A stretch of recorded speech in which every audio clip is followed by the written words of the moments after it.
This video is about hazardous effect of noise on hearing. Here is the interview with older firefighter who lost their hearing by occupational noise exposure. Okay, my name is Mike Reenan. I am an assistant chief for Glendale Fire Department, and I've been in the fire service since July of 1970.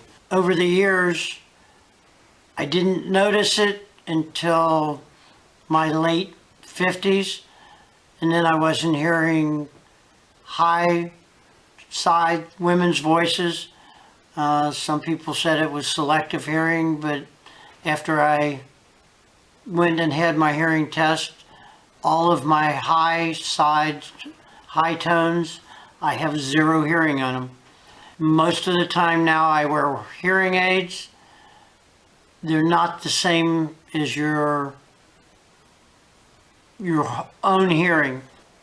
If it's not something you notice, and you can say, well, if you hit your hand with a hammer, you say ouch, you go to the doctor, it's broke, you go to workman's comp or whatever, and there's no doubt what happened.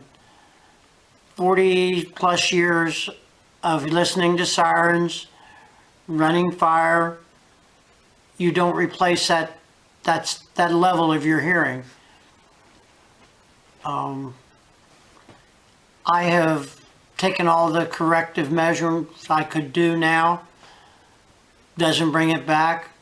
I work with the younger men at the fire department, Glendale Fire Department now, and I just stress all the time, you got hearing protection, put it on.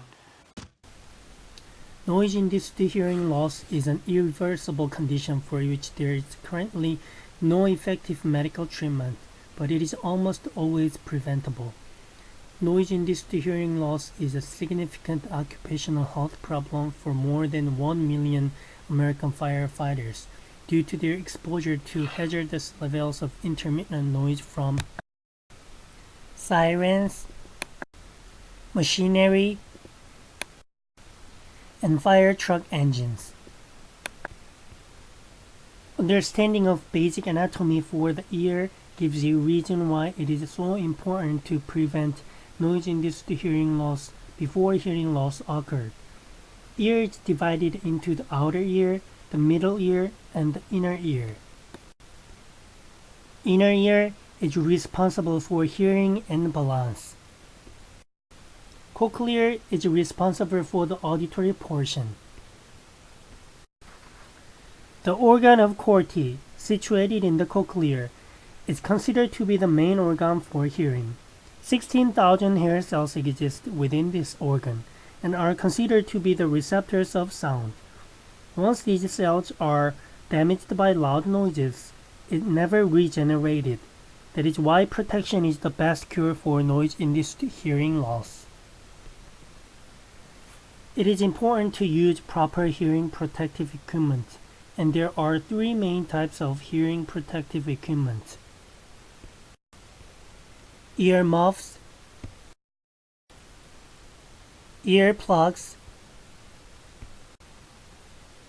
and semi-insert plugs.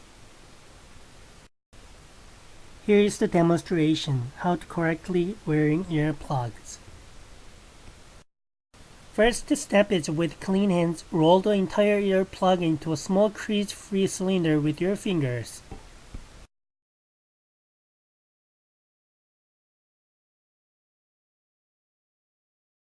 Step 2 is reach over your head with your free hand and pull your ear up and back to straighten the ear canal. And then insert the ear plug well into the ear canal and hold for a few seconds while the ear plug fully expands.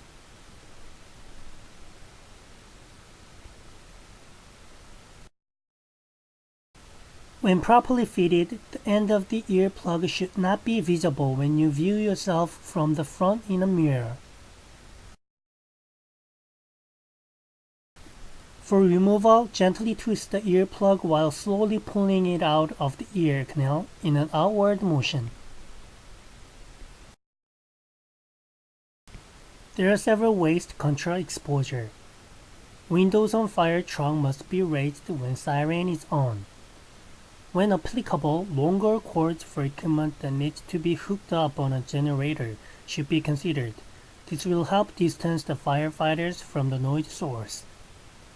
When filling air tanks, hearing protection should be worn.